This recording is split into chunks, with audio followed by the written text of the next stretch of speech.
Welcome to daily Lenten reflections for Wednesday of the first week of Lent.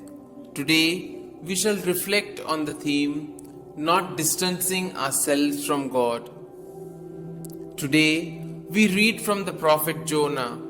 Some refer to this 1300 word book as a comic strip of the Bible, but this does not take away the fact that it has an important message for us as we are at the beginning of our Lenten journey.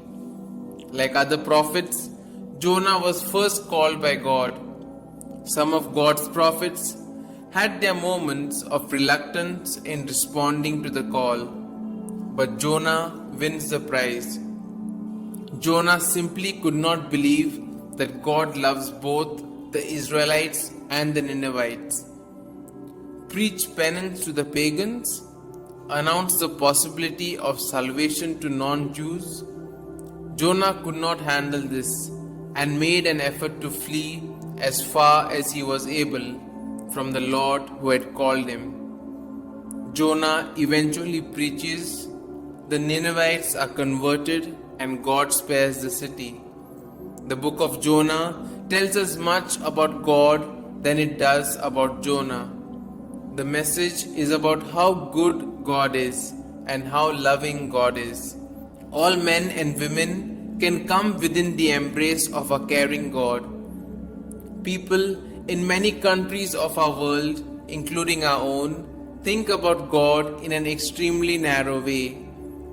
We live much of our lives creating God in our own image.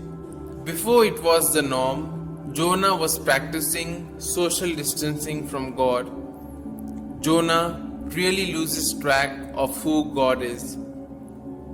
The book of Jonah serves as a reminder that during the season of Lent in the year 2021, we should not socially distance ourselves from God in these difficult times. We should not flee God.